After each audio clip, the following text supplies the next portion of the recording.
మొదటగా 'మౌన మాధుర్యం' అనే తెలుగు పుస్తకాన్ని దీన్ని 'మచ్చి సైలెన్స్' అని ఇంగ్లీష్‌లో రాస్తే దాని తెలుగు ట్రాన్స్‌లేషన్ శ్రీలత విష్ణురావు గారు చేశారు. 'మౌన మాధుర్యము' అంటే భగవంతుడు నిరాకారుగా ఉండే భగవంతుడు సాకారుడై, భగవంతుడు అంటే మౌనమే. ఆ అనంత మౌనమే సాకారుడై కిందకి దిగివచ్చి దైవీ మానవుడుగా అవతార్ మెహర్ బాబాగా మౌనంలో ఆయన చేసిన విశ్వ కార్యక్రమాలు, ఆయన జీవిత చరిత్ర ఇందులో రాశారండి. అవి చదువుకుంటున్నాం మనం. నిన్నటి రోజు తొలి దినాలు అంటే మేర్వాని యొక్క చిన్నతనం గురించి నిన్న స్టార్ట్ చేసుకున్నాం. అంటే ఆయన తల్లి, తండ్రి గురించి తెలుసుకుంటున్నాం. తండ్రి షెరియారు షిరీన్ బాను పెళ్లి చేసుకుంటారు. చేసుకున్నాక ఆయనకంత చదువు రాదుమాట. అంటే ముందు చిన్నతనం నుండి భగవద్ అన్వేషణలో తిరుగుతారు.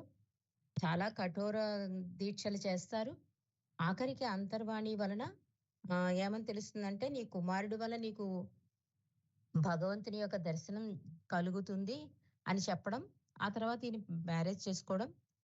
తర్వాత అంటే ఆ జీవితాన్ని పెళ్లితో స్టార్ట్ చేయడం. అంటే తన కుమారుడు వలన తనకు అనుకున్న కోరిక నెరవేరుతుందనే ఉద్దేశంతో షిరిన్‌మాయిని మ్యారేజ్ చేసుకుంటారు. అంటే ఆయనకంత చదువు ఆరంభంలో లేకపోయినా 4 భాషలు అతి తక్కువ సమయంలోనే నే చదవడం, రాయడం కూడా నేర్చేసుకున్నారు షెరియారు. అలా మంచి కవి, గాయకుడుగా కూడా పేరు తెచ్చుకున్నారట.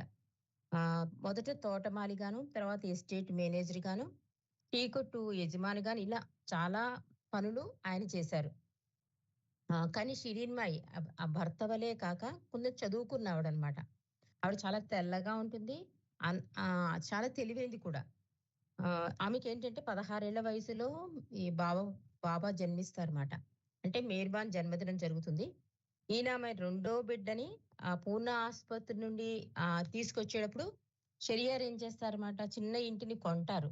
అది చాలా చిన్న ఇల్లు కానీ అక్కడే బాబా తన బాల్యాన్నంతా గడుపుతారు. తన అన్న జంషెడ్‌తోనూ, జాలు, బెహరం, ఆది అనే తమ్ముళ్ళతోనూ, మళీజా అనే చెల్లెలు, 6 ఏళ్ల ప్రాయంలో చనిపోయిన మరొక చెల్లెలతోనూ తన బాల్యం అక్కడే గడిపారు. కొంతకాలం ఈ కుటుంబం వేరే ఇంటికి వెళ్ళినప్పటికీ, తర్వాత అదే వీధిలో ఉన్న వేరే పెద్ద ఇంటికి కూడా మారారు అని రాస్తున్నారిక్కడ. అంతేగాక షిరీన్‌మాయి మాటల్లో ఆవిడ మేర్వాని చాలా అల్లారు ముద్దుగా పెంచుకున్నారు. కానీ ఆ ముద్దుల కుమారుడు గురించి షిరీన్‌మాయి అంటున్నారు, చిన్నప్పటి నుండి కూడా మేర్వాన్ నాకొక సమస్య అయిపోయేవాడు. బాలకృష్ణుడిలా అల్లరి చేసేవారట బాబా. నడక వచ్చినప్పటి నుండి మంచి చురుకుగా ఉంటూ అల్లరి చేసేవాడు. కొద్దిగా నేను ఏమారితే చాలు ఇంటి బయటకు పారిపోయేవాడు మేర్వాన్.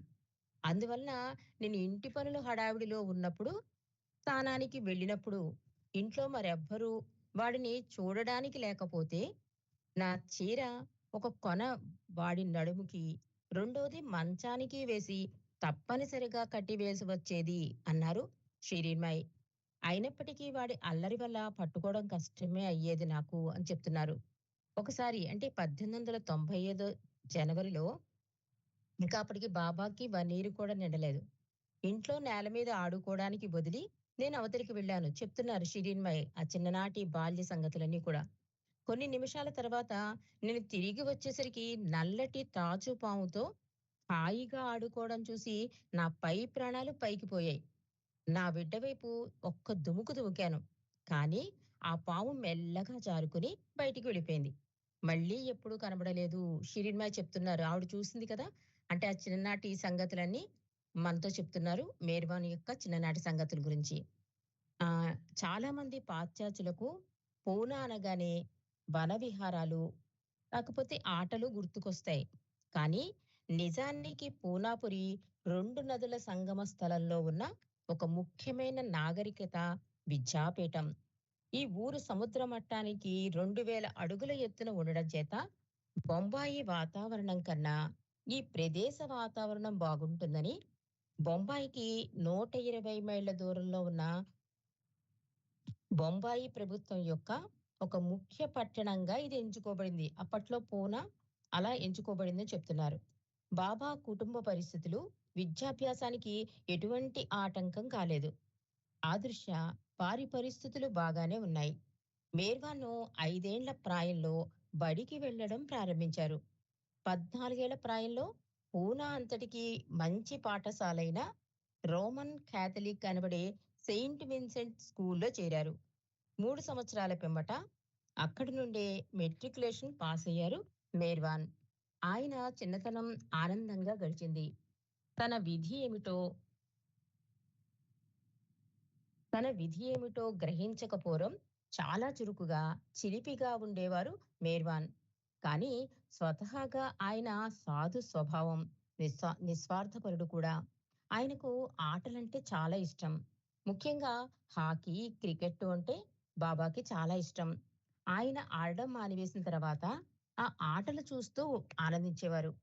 బాబా సోదరి మణి బాగా ఈ పని, ఆ పని జాస్తిగా ఉన్న రోజుల్లో ఆయన దానికి బదులు మంచి క్రికెట్ చూడడం బాగుంటుంది అనేవారని చెప్పేది.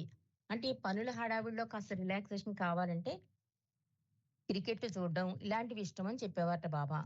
ఆయన మంచి పరుగు తీసేవారు. నడకలో మంచి దిట్ట. తదుపరి దినాలలో బాబా హిందూ దేశం నలుమూలలా తిరిగినప్పుడు బాబా సహచరులు ఆ విషయం తెలుసుకున్నారు. చదువులో బాబా సూక్ష్మగ్రాహి. ఒక పద్ధతి పాటిస్తూ సమయం పాలన పాటించేవారు. ఈ విషయం నిజమే. ఎందుచేతనంటే తదుపరి దినాలలో ఒక విషయం అటు ఇటు అయినా ఒక నిమిషం అటు ఇటు అయినా శిష్యులను ఊరుకునేవారు కాదు బాబా. అన్ని పనులు చాకచక్యంగా, పొదుపుగా చెయ్యాలనేవారు. ఆయనకు ముఖ్యంగా పద్య కావ్యాలంటే చాలా ఇష్టం. అవి విరివిగా చదవడమే కాక ఇంగ్లీష్‌లోను, గుజరాతీలోను, ఉర్దూ, పర్షియా, హిందుస్థానీ భాషలలో బాబా పద్యాలు రాసేవారు. కొన్ని బొంబాయి వార్తాపత్రికల్లో ఆయన 15 ప్రాయంలో వ్రాసిన కథ కూడా ప్రచురితమైంది. బాబా పద్యాలు ఎంత ఆసక్తిగా చదివేవారో, డిటెక్టివ్ కథలు కూడా అంత ఆసక్తిగా చదివేవారు. ముఖ్యంగా ఆహ్, ఎడార్క్ ఎడార్గ్ వాలిస్ ఇక ప్రింట్ సరిగ్గా లేదండి. నవలలు తొలి దినాలలో ఆయన వద్ద చేరిన రంజు అబ్దుల్లా అనే శిష్యుడు అంటాడు. అంటే ఆయన రచనలంటే బాబాకిష్టంట. మా ఇద్దరికీ ఆహ్, నవలల మీద గల సహజమైన ఉత్సాహమే నన్ను బాబా దగ్గరకు చేర్చింది అంటాడు రంజు. మేర్వానికి సంగీతం అంటే మిక్కిలి ప్రీతి. ఆయన మృదుమధుర కంఠంతో పాడేవారు. ఆయన కంఠంలో తేనెలొలుకుతూ ఉంటాయి. మండలిలో ఒకరైన ఆదికేరాని అనేవారు బాబా కంఠధ్వని గురించి. బడి అయిపోయిన తర్వాత మామూలుగా మిగతా పిల్లల మాదిరిగానే మేర్వను సరదాగా కాలక్షేపం చేసేవాడు. సెయింట్ విన్సెంట్ హై స్కూల్ సమీపంలో పెద్దవారైన పార్సీ దంపతులు ఒక చిన్న కొట్టు పెట్టుకున్నారు. ఆ ముసలామె మేర్వాన్కు, ఆయన స్నేహితులకు తరచూ గుప్పెడు పిల్లలు చల్లని పానీయాల్లో ఇస్తూ ఉండేది. లాభాల దృష్టిలో పెట్టుకునే ఆ ముసలాయన ఈ పిల్లల్ని తరిమివేసేవారు. కానీ ఆ ముసలావిడ మాత్రం వీరి కొట్టు వెనక్కి పిలిచి ఇచ్చేది. 1907 సంవత్సరంలో తీసిన బాబా ఫోటోలో ఆ బాలుడు ఆలోచనాపూర్వకమైన కన్నులతో, హాస్యం తొంగి చూసే పెదవులతోనూ ఒక కోటును వేసుకుని ఉన్నారు. ఆ కోటు చేతులు మరింత పొడుగు చేయడానికి వీలుగా మడత పెట్టి కుట్టబడింది. జేబుకు స్కూలు బ్యాడ్జ్ ఒకటి తగిలించబడి ఉంటుంది. ఎరుపు, బంగారపు రంగు మిశ్రమ జుట్టు ఉండేది బాబాకి. తర్వాత కాలంలో అది నల్లగా మారింది. 12, 13 సంవత్సరాల బాలురకు ఉండనటువంటి ఒక అసాధారణ అలవాటు మేర్వానికి ఉండేది. అదేమిటంటే టవర్ ఆఫ్ సైలెన్స్, అంటే పార్సీల శ్మశాన వాటిక. అక్కడికి వెళ్లి ఏకాంతంగా గంటల కొద్దీ గడిపేవాడు మేర్వాన్. పర్షియా దేశంలో వీరుండే ఊరిలో ఈయన తాతగారు, తండ్రి కూడా జొరాస్ట్రియన్ శ్మశాన వాటిక కాపలాదారుగా పనిచేసేవారు. ఇక్కడే బాల మేర్వాన్ పూనా సమీపంలో ఉన్న శ్మశాన వాటికను తను ఏకాంతంగా గడపడానికి ఎన్నుకున్నారు. జొరాస్ట్రియన్లు చనిపోయిన వారి శవాలను ఈ శ్మశాన వాటికలో ఒక ప్రదేశంలో గ్రద్దలకు ఆహారంగా విడిచిపెడతారు. పాశ్చాత్యులకు ఇది ఒక భయంకరమైనదిగా కనిపిస్తుంది. ఎందుచేతనంటే వారి దేశాచారం ప్రకారం చనిపోయిన వారిని భూమిలో పాతిపెడతారు. కొంతకాలానికి అవి క్రమేపీ కృషించి మట్టిలో కలిసిపోతాయి. దాని కొరకే ఉపయోగకరమైన పెద్ద పెద్ద స్థలాలను కూడా వారు వదిలివేయడానికి వెనకాడరు. అంతేకాకుండా క్రైస్తవులు పునర్జన్మను నమ్మరు. అందువల్ల తమ వారి శరీరాలు తమ గ్రామంలోనే, వారి జీవితం గడిపిన స్థలంలోనే ఉంచడం వారికొక తృప్తి. కానీ జొరాస్ట్రియన్లు వారి దేశ వాతావరణం దృష్ట్యా వారి పద్ధతియే మంచిదని భావిస్తారు. గ్రద్దలు వారికి సహజ సిద్ధమైన పరిశుభ్రధారులు. పైపెచ్చు ఆ పద్ధతి ఎవ్వరికీ హానికరం కాదు. ఖర్చు కూడా చాలా తక్కువ. ఈ శ్మశాన వాటికలు ఊరికి ఆవల ఉన్నా మరీ అంత దూరంగా ఉండవు. బహుశా ఊరి బయట వాతావరణం, ధ్యానం చేయాలనుకునే వారికి మంచి వాతావరణం కలిగించవచ్చు. అంటే వాళ్ళ పద్ధతులు జొరాస్ట్రన్ పద్ధతులు ఎలా ఉంటాయి? పాశ్చాత్యుల పద్ధతులు అంటే ఇది పాశ్చాత్యులు కూడా చదువుతారు కదా! Much silence. వాళ్ళు రాసారు కనుక వాళ్ళకి కూడా అర్థమయ్యే రీతిలో 2 కంపేర్ చేసి చెప్తున్నారు. అంటే ఒక మనిషి వెళ్ళిపోతే కనుక అక్కడ భూమిలో పాతిపెట్టేస్తారు. అది వాళ్ళ సాంప్రదాయం. కానీ జొరాస్ట్రియన్‌లు అలా కాదు. గద్దలకు వదిలేస్తారట. కానీ అది చాలా భయంకరంగా అనిపిస్తుంది మాకు అని రాస్తున్నారు. 17 సంవత్సరాల వయసులో బాబా జీవితంలో నూతన అధ్యాయం ప్రారంభమైంది. పూనా నగరంలో డక్కన్ కళాశాల ఉంది. ఇంకా ఎందరో గొప్పవారు ఉపాధ్యాయులుగా అక్కడ పనిచేసేవారు. స్వాతంత్రం రాకపూర్వమే తమ విద్యార్థులకు కొంత స్వాతంత్రం ఇచ్చిన మంచి కళాశాల అది. మేర్వాను ఈ దక్కన కళాశాలలో 1911 సంవత్సరంలో ప్రవేశించారు. పాఠశాలలో వలె ఇక్కడ కూడా ఆయన సాహిత్యం ఎడలనే ఎక్కువ మక్కువ చూపేవారు. ఇంగ్లీషు, హిందీ, పర్షియన్ కవులను కూడా చదివేవారు. ఆ కవితలను కూడా చదివేవారట. కానీ అందరి కవుల్లోకి హఫీజు మహాకవి కవితలంటే బాబాకు ఎక్కువ మక్కువ. వాటిని తరచూ చెప్తూ ఉండేవారు. బాబాకు చదివినదంతా మక్కీకి మక్కి తిరిగి చెప్పగల సామర్థ్యం ఉండేది. ఈ హఫీజు పర్షియా భాషలో గొప్ప గొప్ప గేయాలు రాశాడు. అవి ఆధ్యాత్మిక సాధకుని యొక్క తపన, విరహ వేదన, అత్యున్నత భగవత్ ప్రేమను చాటేవి. మొట్టమొదటి సంవత్సరం మేర్వాను మంచి మార్కులతో పరీక్షల్లో ఉత్తీర్ణుడయ్యాడు. సాంఘిక జీవితంలో కూడా చాలా చురుకుగా ఉండేవాడు మేర్వాన్. స్కూల్లో మాదిరిగానే ఇక్కడ కూడా అతనిని తమ నాయకునిగా సహజంగా భావించి విద్యార్థులంతా మేర్వాన్ సలహాలు పాటిస్తూ తమ తగువులు తీర్చడానికి మేర్వాన్ వద్దకు చేరేవారు. కాలేజీకి బయట ఆయన ఒక కాస్మోపాలిటన్ క్లబ్ స్థాపించారు. దాని నిబంధనలో ముఖ్యమైనది ఎవ్వరూ పోట్లాడకూడదు, తిట్టుకోకూడదు, జూదం ఆడకూడదు. ఇటువంటి ఇటువంటి సహజమైన నిబంధనలతో ఉన్న ఆ క్లబ్‌లో కులమత విచక్షణ లేకుండా అందరికీ తావుండేది. అటువంటి చర్య అకాలపు ఆచారాలకు ఆ కాలపు ఆచారాలకు చాలా ముందుగా ఉందనే చెప్పాలి. అంత మోడరేట్‌గా ఉండేది. అప్పుడు బాబా స్థాపించిన క్లబ్బు అని చెప్తున్నారు. మేర్వాను విద్యాభ్యాసంలో ప్రాక్‌పశ్చిములు రెండూ కలిసి ఉండేవి. ప్రాగ్దేశ పరిస్థితులలో పశ్చిమ దేశ చదువులు అనేక భాషల్లో ప్రావీణ్యత ఉండేది. బహుశా ఆ కారణమే ఆయనకు తదుపరి జాతి, కుల, మత భేదాలు లేకుండా ప్రజలందరినీ ఒకటిగా చెయ్యాలనే ఆలోచనకు నాంది ఏమో అనిపిస్తుంది. ఆయన దక్కన్ కళాశాలలో 2వ సంవత్సరం చదువుతున్న రోజులలో ఒక ముఖ్యమైన సంఘటన జరిగింది. దానివలన మేర్వాన్ చదువుకు మధ్యలో ఆటంకం కలగడమే కాకుండా అంతవరకు సాఫీగా, ఆనందంగా సాగిపోతున్న జీవితం చలింపజేసి, అత్యున్నతమైన బాధను అనుభవించే విధంగా ఆయన జీవన సరళిలోనే ఒక గొప్ప మార్పు తెచ్చింది. అది హజరత్ బాబాజాన్. హజరత్ బాబాజాన్ అనబడు ఒక వృద్ధ స్త్రీని కలవడమే ఆ సంఘటన. బాబా ఆమెను కలిసే నాటికి ఆమెకు 122 సంవత్సరాల వయసు. అన్ని విధాలా కూడా ఆమె ఒక సాధారణ వ్యక్తి. హిందూ దేశానికి పశ్చిమాన ఉండే బెలూచిస్తాన్ అనబడే పర్వత ప్రాంతంలో 17 1790 సంవత్సరంలో ఆమె జన్మించారు. ఆవిడ గురించి రాస్తున్నారిక్కడ. ఆఫ్ఘనిస్తాన్ యొక్క అమీర్ యొక్క ముఖ్యమంత్రుల్లో ఒకరి పుత్రికీమె. ఆమె అసాధారణమైన అందగత్తె. ఆమె తల్లిదండ్రులు ఆమెను 15 ఏటనే పెళ్లి చేయాలనుకున్నారు. కానీ ఆమెలో అప్పటికే ఆధ్యాత్మిక చింతన మొదలైంది. పెళ్లి చేసుకోవడం ఇష్టం లేక ఆమె ఇంటి నుండి పరారై ఆధ్యాత్మిక గురువు కొరకే వెతకడం ప్రారంభించింది బాబాజాన్. ఆ విధంగా సుమారు అర్ధ శతాబ్దం తిరిగి తిరిగి తుట్టతుదకు తన 65వ ఏట తన సరైన గురువును కలవగలిగింది. ఆయన వలన ఈమెకు జ్ఞానోదయం కలిగింది. అంతవరకు దేని కొరకే ఈమె వెదుకుచున్నదో ఆ బ్రహ్మానుభూతి లభించింది ఈమెకి. బ్రహ్మానుభూతి అంటే తనలోనే సహజంగా ఉండే భగవంతుని కనుగొని తాను భగవంతుడు ఒకటేననే అనుభవం కలగడం. అలాంటి అనుభవం బాబాజాని కలిగింది. అప్పటి నుండి ఆమె భగవత్ సామ్రాజ్యంలో ఆనందంగా తేలియాడుతూ ఉండేది. మతము ప్రకారం ఆమె ఒక ముసల్మాన్. 1903 సంవత్సరంలో ఆమె మక్కా యాత్రకు వెళ్లారు. తదుపరి 1907 సంవత్సరంలో పూనా చేరి మాల్కమ్ టాంక్ రోడ్లో ఉన్న ఒక వేప చెట్టు కింద తన నివాసం ఏర్పరచుకున్నారు బాబాజాన్. హిందూ దేశంలో సర్వసాధారణంగా మహాత్ములు ఈ విధంగా చెట్ల కింద నివాసం ఏర్పరచుకుంటూ ఉంటారు. బాబాజాను చలిగాలి నుండి కానీ, ఎండావానల నుండి కానీ రక్షించుకోవడానికి ఏ ఆచ్ఛాదన నిర్మించుకోలేదు. ఒక్క గోనె పట్టా లాంటిది మాత్రం చుట్టుకుని కూర్చునేవారు.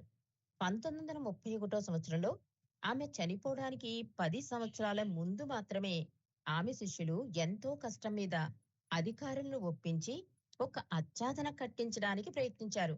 కానీ ఆమె అచ్చటి నుండి కదలడానికి నిరాకరించడం వల్ల ఆ వేప చెట్టు చుట్టూ మాత్రమే కట్టగలిగారు. ఆమె రోజు కొన్ని గంటలు తోటలోనికి వెళ్లి అచ్చట ఉన్న నదీ ప్రవాహం చూస్తూ కొన్ని గంటలు గడిపేవారు బాబాజాన్. అటువంటి సమయాలలో ఎంతో మంది జనం ఆమె వెంట వెళ్ళేవారు. ఆమె దర్శనార్థం అనేక వేల మంది వస్తున్నారని, అందువల్ల ఆ నోరు నా 4 రోడ్ల కూడలిలో రాకపోకలకు ఇబ్బందిగా ఉంటుందని అధికారులు మొట్టమొదట అభ్యంతరం పెట్టారు. మేర్వాను ఈమెను కలిసినప్పుడు అక్కడ ఆచ్ఛాదన ఏమీ ఉండేది కాదు. ఆమె వేప చెట్టు కింద కూర్చుని ఉండగా కళాశాల నుండి ఇంటికి సైకిలుపై వెళ్తూ 1913 సంవత్సరం మే నెలలో ఒకనాడు ఉదయం మేర్వాను ఈమెను కలిశారు. అటుగా వెళ్తూ మేర్వాను ఆమె వంక చూడడం తటస్థించింది. ఆ క్షణం ఇద్దరి కళ్ళు కలుసుకున్నాయి.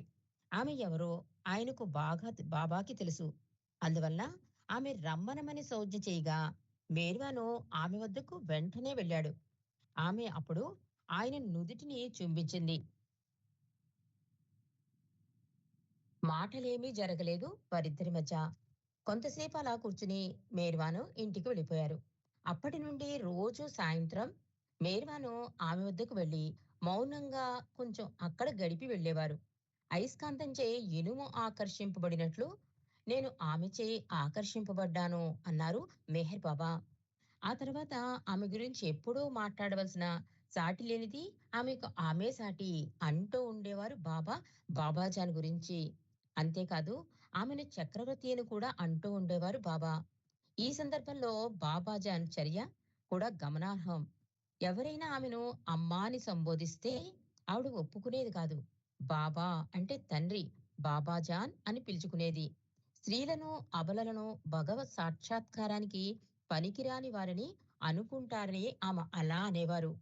ఆ విధంగా వీరిద్దరి మధ్య మౌన సమావేశాలు కొన్ని జరిగిన పిమ్మట 1914 సంవత్సరం జనవరి నెలలో ఒకనాటి రాత్రి బాబా ఆమెను కలిసి ఆమె చేతులు ముద్దాడి నిలిచి ఉండగా ఆమె ఈ విధంగా అన్నారు: ఇదిగో నా బిడ్డ, మున్ముందు సంవత్సరాలలో ప్రపంచంలో ఒక గొప్ప సంచలనం కలిగిస్తాడు. మానవాళికి ఇతనెంతో మేలు చేస్తాడు అన్నారు. ఈ శక్తివంతమైన ప్రకటన వారిద్దరి మధ్య జరిగిన మౌన సంభాషణలు ఆయన జీవితాన్ని ఒక ఊపు ఊపినవి. కొద్ది నిమిషాలు బాబా ఆమె ముందు అలా నిలబడిన తర్వాత ఇంటికి వెళ్ళిపోయారు. ఆ రాత్రి ఆలస్యంగా ఆయన పక్క మీదకు చేరారు. అలా నడుము వాల్చారో లేదో బాబా శరీరమంతా ఏదో విద్యుత్ ప్రవేశిస్తున్నట్లు భయానకమైన అనుభవం కలిగింది బాబాకి. ఆ అనుభవంలో ఆనందం, బాధ రెండూ కూడా కలగలుపుగా ఉన్నట్లు అనిపించింది. వెంటనే స్పృహ కోల్పోయారు మేర్వాన్. మరునాడు ఉదయం ఆయన తల్లి వచ్చి చూచేటప్పటికి ఉలుకు పలుకు లేకుండా శూన్యపు చూపులు చూస్తూ పడి ఉన్నారు మేర్వాన్. ఏదో ప్రమాదకరమైన జబ్బు చేసింది తన బిడ్డకని ఆమె కంగారు పడ్డారు. 4వ రోజు వరకు ఆ విధంగా అపస్మారక స్థితిలోనే ఉన్నారు మేర్వాన్. ఆ తర్వాత 9 నెలల కాలంలో ఆయన దేని మీద శ్రద్ధ చూపేవారు కాదు. తిండి, నీరు సరిగ్గా తీసుకునేవారు కాదు. ఒక మాదిరి సమాధి స్థితిలో ఉన్నట్లు ఉండిపోయేవారు మేర్వాన్. ఆయనకిచ్చిన ఆహార పానీయాలను కుక్కలకు, పిల్లులకు పెట్టేసేవారు. లేదా సొరుగులలో దాన్ని దాచేసేవారు. అది పాచిపోయి కంపు కొట్టేది. సరిగ్గా నిద్రపోయినట్లే కనబడేవారే కాదు. ఏమైనా పని మొదలు పెడితే పరిసరాల జ్ఞానం లేకుండా, ఆ ధ్యాసే లేకుండా అదే పనిగా ఆ పనినే చేస్తూ ఉండేవారు మేర్వాన్. ఒకసారి బండ్ గార్డెన్ ప్రాంతానికి వెళ్ళడానికి ఇంటి నుండి బయలుదేరి అటు నుండి అటు, ఇటు నుండి అటు ఆగకుండా 3 సార్లు సుమారు 15 మైళ్ళు నడిచారు బాబా. జొరాస్ట్రియన్ల శ్మశాన వాటిక వద్ద 3 రోజులు పడి ఉన్నారు. ఆయన తల్లిదండ్రులు పిల్లవానికి మతి భ్రమించిందేమో అని భయపడ్డారు. డాక్టర్‌కి చూపించారు. ఆయన ఇచ్చిన మాత్రలు కానీ, ఇంజెక్షన్‌లు కానీ ఏం మాత్రం పనిచేయలేదు. చాలా సంవత్సరాల తర్వాత బాబా తన ఈ అనుభవాన్ని తన శిష్యులతో ముచ్చటించారు. నేను చిన్న పిల్లవాడిగా ఉన్నప్పుడు నాకేమీ తెలిసేది కాదు.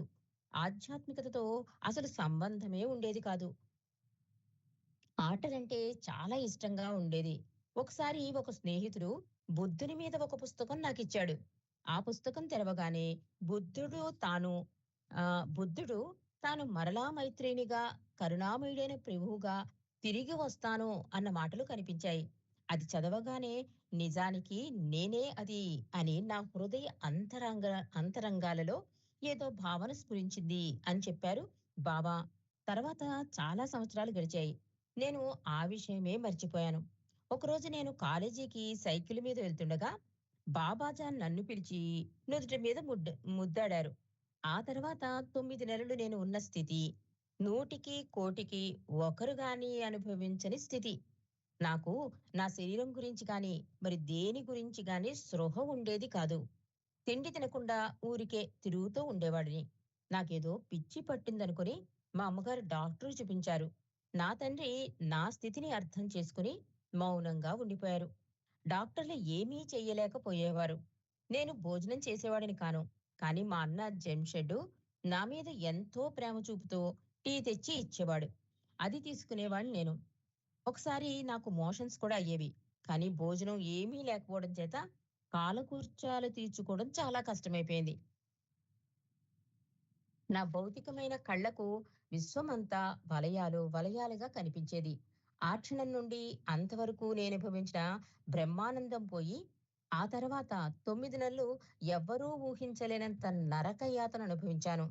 బాధ నివారణ కొరకు తల నేలకేసి, గోడకేసి కొట్టుకునేవాడిని. విశ్వమంతా నా నెత్తిన ఉన్నట్లు అనిపించేది. అది భరించలేకపోయేవాడిని.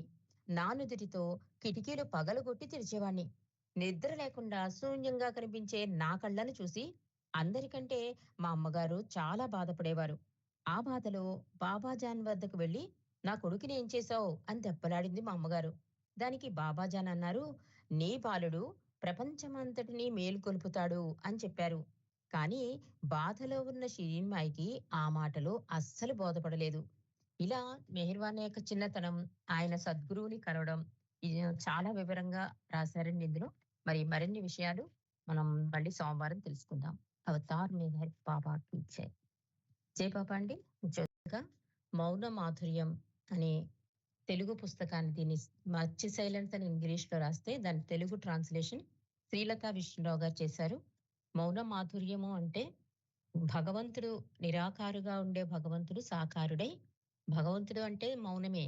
ఆ అనంత మౌనమే సాకారుడై కిందకి దిగివచ్చి దైవీ మానవుడుగా అవతార్ మెహర్ బాబాగా మౌనంలో ఆయన చేసిన విశ్వ కార్యక్రమాలు, ఆయన జీవిత చరిత్ర ఇందులో రాశారండి. అవి చదువుకుంటున్నాం మనం.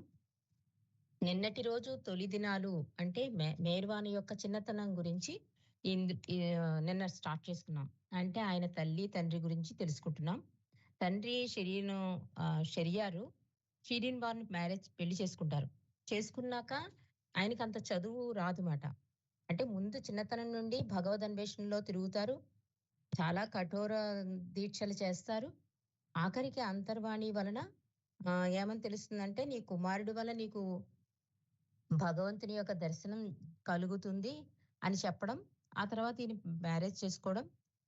తర్వాత అంటే ఆ జీవితాన్ని పెళ్లితో స్టార్ట్ చేయడం. అంటే తన కుమారుడు వలన తనకు అనుకున్న కోరిక నెరవేరుతుందనే ఉద్దేశంతో షిరిన్‌మాయిని మ్యారేజ్ చేసుకుంటారు.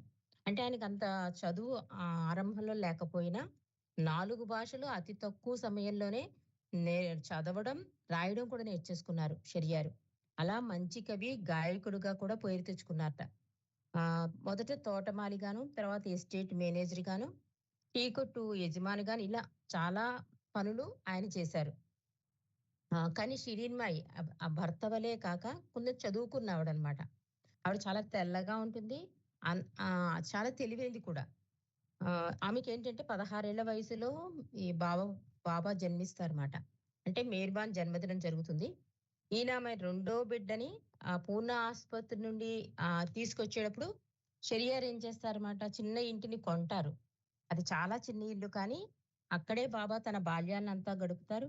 తన అన్న జంషెడ్‌తోనూ, జాలు, బెహరం, ఆది అనే తమ్ముళ్ళతోనూ, మళీజా అనే చెల్లెలు, 6 ఏళ్ల ప్రాయంలో చనిపోయిన మరొక చెల్లెలతోనూ తన బాల్యం అక్కడే గడిపారు. కొంతకాలం ఈ కుటుంబం వేరే ఇంటికి వెళ్ళినప్పటికీ, తర్వాత అదే వీధిలో ఉన్న వేరే పెద్ద ఇంటికి కూడా మారారు అని రాస్తున్నారిక్కడ. అంతేగాక షిరీన్ మాయి మాటల్లో ఆవిడ మేర్వాని చాలా అల్లారు ముద్దుగా పెంచుకున్నారు. కానీ ఆ ముద్దుల కుమారుడు గురించి షిరీన్ మాయి అంటున్నారు. చిన్నప్పటి నుండి కూడా మేర్వాన్ నాకొక సమస్య అయిపోయేవాడు. బాలకృష్ణుడిలా అల్లరి చేసేవారట బాబా. నడక వచ్చినప్పటి నుండి మంచి చురుకుగా ఉంటూ అల్లరి చేసేవాడు. కొద్దిగా నేను ఏమారితే చాలు ఇంటి బయటకు పారిపోయేవాడు మేర్వాన్.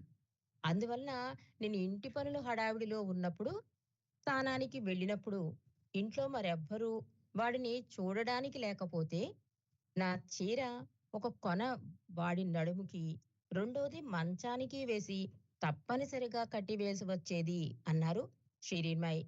అయినప్పటికీ వాడి అల్లరి వల్ల పట్టుకోవడం కష్టమే అయ్యేది నాకు అని చెప్తున్నారు. ఒకసారి అంటే 1895 జనవరిలో, ఇంకా అప్పటికి బాబాకి 1 ఇయర్ కూడా నిండలేదు. ఇంట్లో నేల మీద ఆడుకోవడానికి వదిలి నేను అవతలికి వెళ్ళాను చెప్తున్నారు షిరీన్‌మాయి. ఆ చిన్ననాటి బాల్య సంగతులన్నీ కూడా. కొన్ని నిమిషాల తర్వాత నేను తిరిగి వచ్చేసరికి నల్లటి తాచు పాముతో హాయిగా ఆడుకోవడం చూసి నా పై ప్రాణాలు పైకి పోయాయి. నా బిడ్డ వైపు ఒక్క దుముకు దుమికాను. కానీ ఆ పాము మెల్లగా జారుకుని బయటికి వెళ్ళిపోయింది. మళ్ళీ ఎప్పుడూ కనబడలేదు. షిరిన్మాయ్ చెప్తున్నారు. ఆవిడ చూసింది కదా! అంటే ఆ చిన్ననాటి సంగతులన్నీ మనతో చెప్తున్నారు. మేర్వాని యొక్క చిన్ననాటి సంగతుల గురించి. చాలామంది పాశ్చాత్యులకు పూనా అనగానే వన విహారాలు, కాకపోతే ఆటలు గుర్తుకొస్తాయి. కానీ నిజానికి పూనాపురి 2 నదుల సంగమ స్థలంలో ఉన్న ఒక ముఖ్యమైన నాగరికత విద్యాపీఠం. ఈ ఊరు సముద్ర మట్టానికి 2000 అడుగుల ఎత్తున ఉండడం చేత బొంబాయి వాతావరణం కన్నా ఈ ప్రదేశ వాతావరణం బాగుంటుందని బొంబాయికి 120 మైళ్ళ దూరంలో ఉన్న బొంబాయి ప్రభుత్వం యొక్క ఒక ముఖ్య పట్టణంగా ఇది ఎంచుకోబడింది. అప్పట్లో పూనా అలా ఎంచుకోబడిందని చెప్తున్నారు. బాబా కుటుంబ పరిస్థితులు విద్యాభ్యాసానికి ఎటువంటి ఆటంకం కాలేదు. ఆ దృష్ట్యా వారి పరిస్థితులు బాగానే ఉన్నాయి. మేర్వాను 5 ఏళ్ల ప్రాయంలో బడికి వెళ్ళడం ప్రారంభించారు.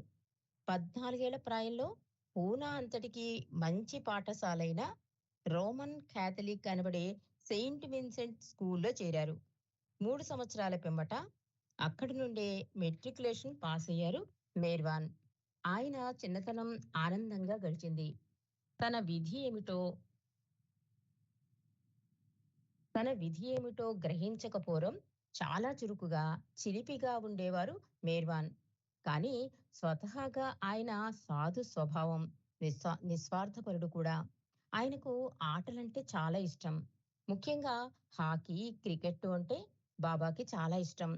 ఆయన ఆడడం మానివేసిన తర్వాత ఆ ఆటలు చూస్తూ ఆనందించేవారు. బాబా సోదరి మణి బాగా ఈ పని, ఆ పని జాస్తిగా ఉన్న రోజుల్లో ఆయన దానికి బదులు మంచి క్రికెట్ చూడడం బాగుంటుంది అనేవారని చెప్పేది. అంటే ఈ పనుల హడావిడిలో కాస్త రిలాక్సేషన్ కావాలంటే క్రికెట్ చూడడం ఇలాంటివి ఇష్టమని చెప్పేవారట బాబా. ఆయన మంచి పరుగు తీసేవారు. నడకలో మంచి దిట్ట. తదుపరి దినాలలో బాబా హిందూ దేశం నలుమూలలా తిరిగినప్పుడు బాబా సహచరులు ఆ విషయం తెలుసుకున్నారు. చదువులో బాబా సూక్ష్మగ్రాహి. ఒక పద్ధతి పాటిస్తూ సమయం పాలన పాటించేవారు. ఈ విషయం నిజమే. ఎందుచేతనంటే తదుపరి దినాలలో ఒక విషయం అటు ఇటు అయినా ఒక నిమిషం అటు ఇటు అయినా శిష్యులను ఊరుకునేవారు కాదు బాబా.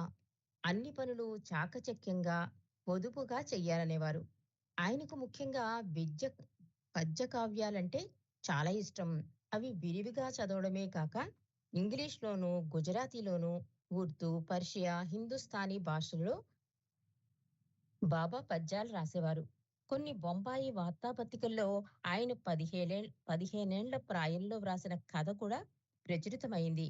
బాబా పద్యాలు ఎంత ఆసక్తిగా చదివేవారో, డిటెక్టివ్ కథలు కూడా అంత ఆసక్తిగా చదివేవారు.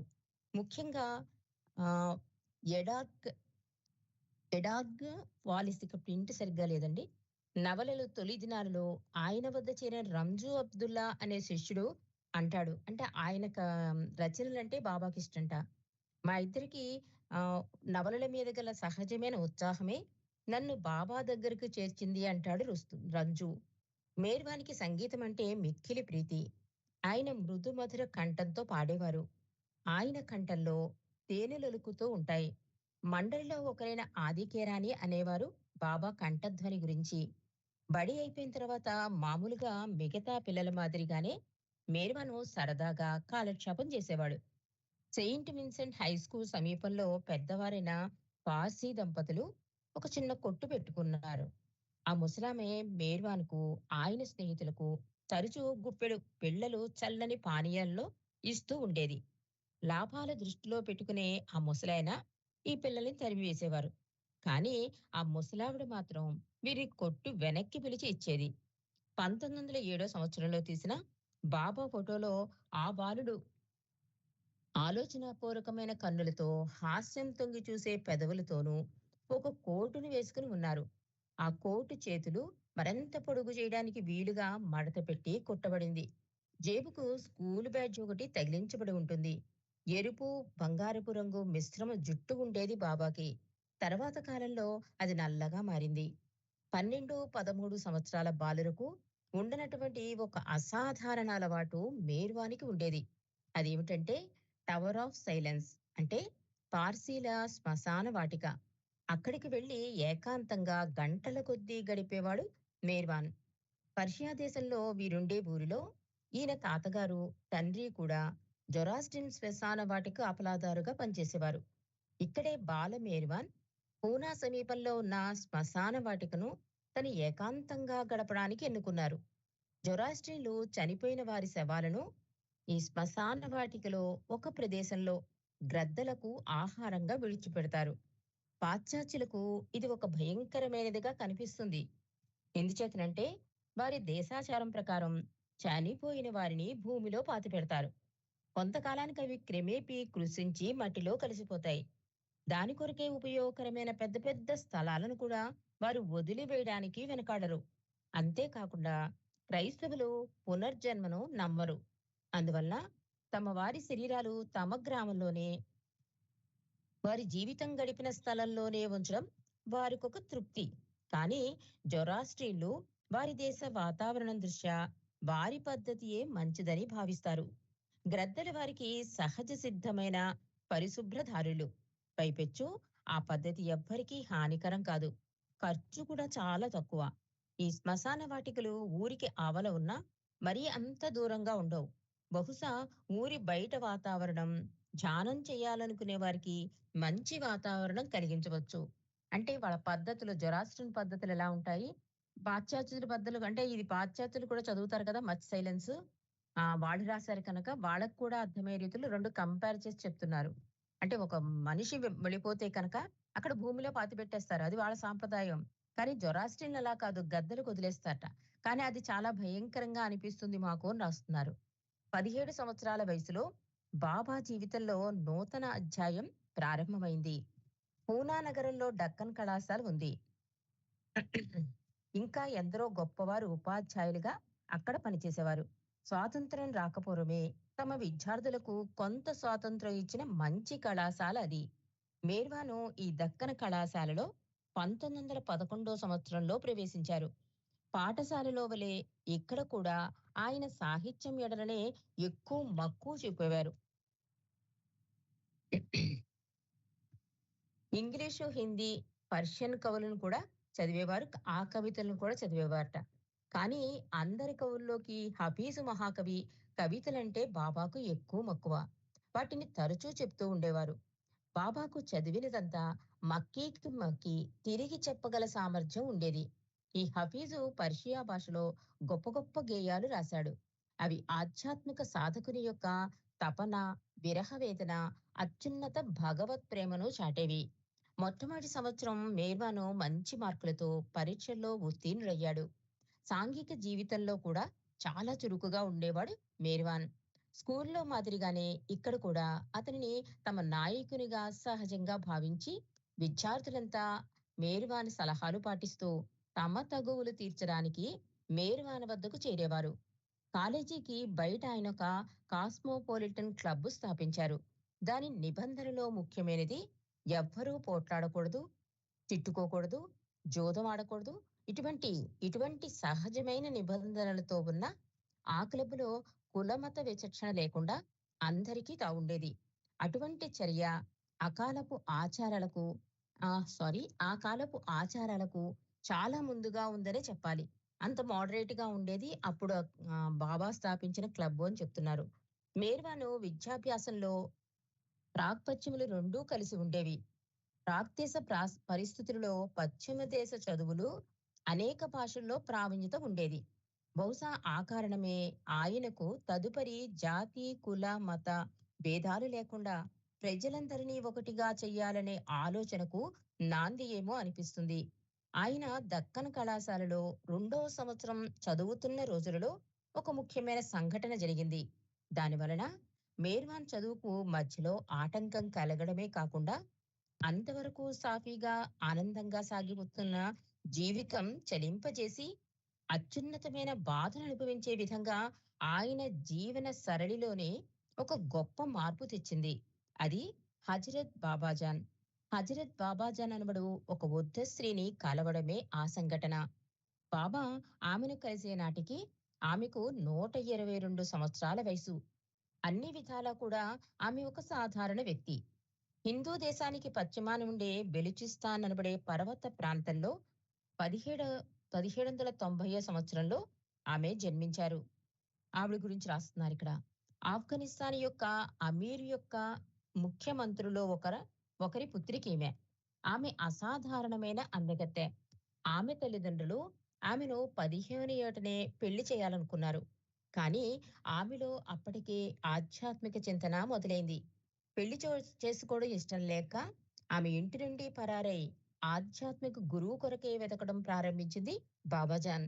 ఆ విధంగా సుమారు అర్ధ శతాబ్దం తిరిగి తిరిగి తుట్టతుదకు తన 65వ ఏట తన సరైన గురువును కలవగలిగింది.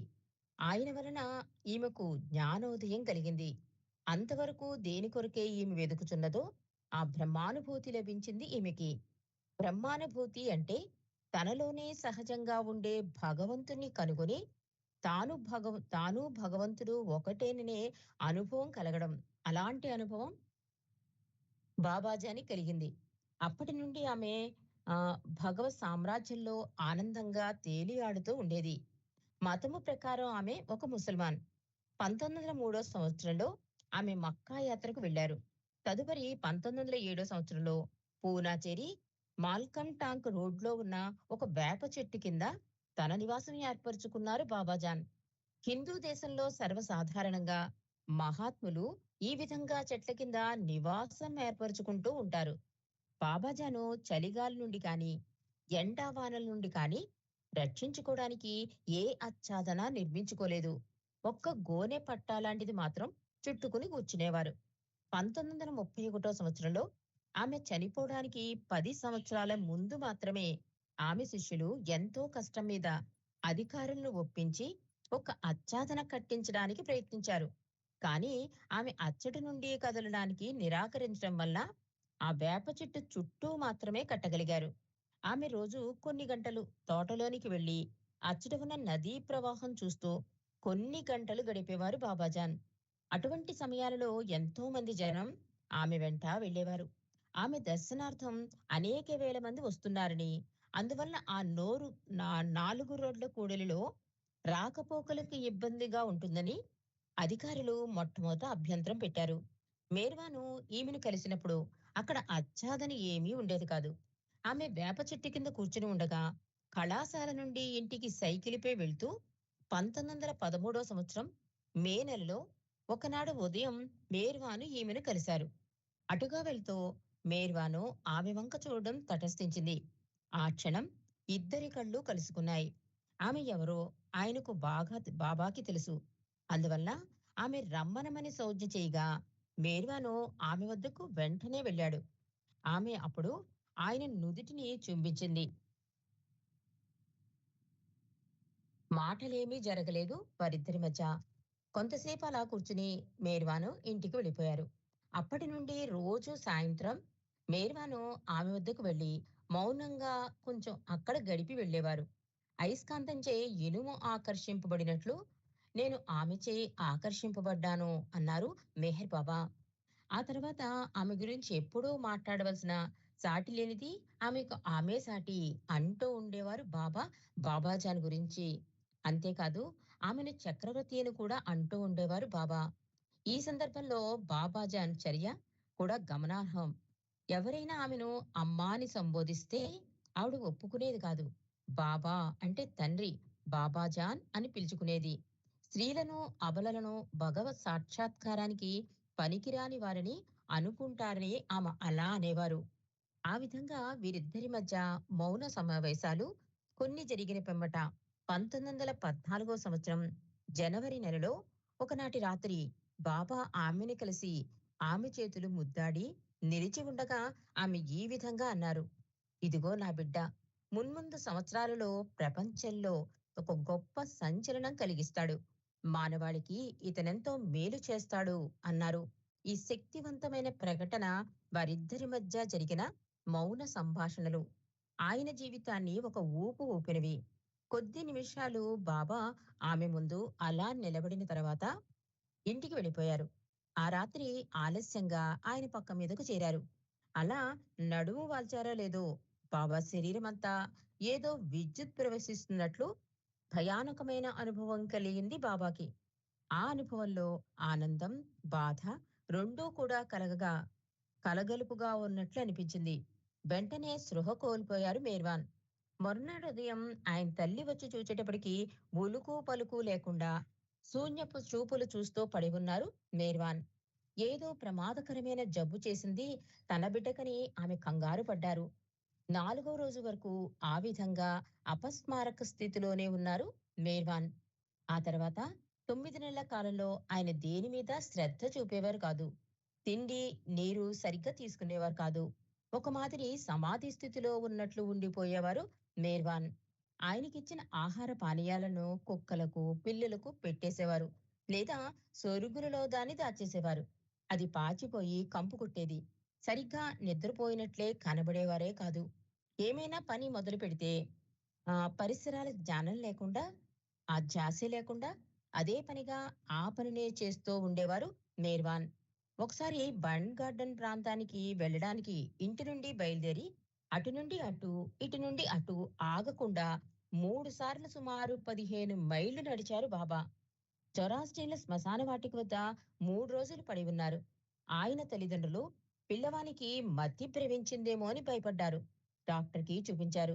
ఆయన ఇచ్చిన మాత్రలు కాని, ఇంజెక్షన్లు కాని ఏ మాత్రం పనిచేయలేదు.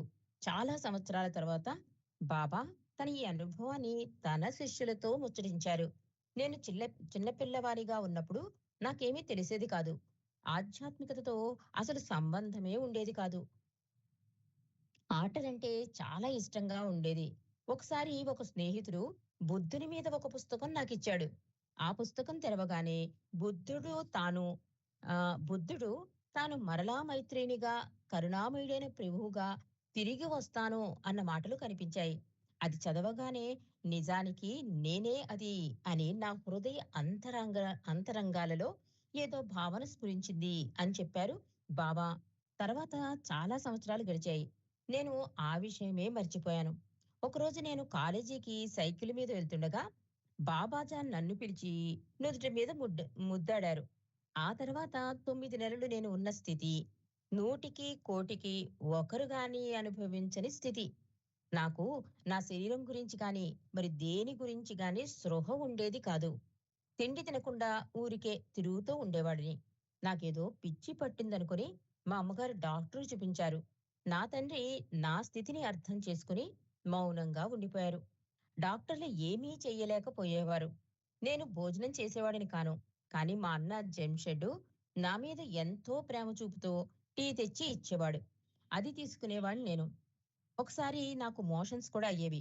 కానీ భోజనం ఏమీ లేకపోవడం చేత కాలకృత్యాలు తీర్చుకోవడం చాలా కష్టమైపోయింది. నా భౌతికమైన కళ్ళకు విశ్వమంతా వలయాలు వలయాలుగా కనిపించేది. ఆ క్షణం నుండి అంతవరకు నేననుభవించిన బ్రహ్మానందం పోయి, ఆ తర్వాత 9 నెలలు ఎవ్వరూ ఊహించలేనంత నరక యాతన అనుభవించాను. బాధ నివారణ కొరకు తల నేలకేసి, గోడకేసి కొట్టుకునేవాడిని. విశ్వమంతా నా నెత్తిన ఉన్నట్లు అనిపించేది. అది భరించలేకపోయేవాడిని. నా నుదిటితో కిటికీలు పగలగొట్టి తెరిచేవాణ్ణి.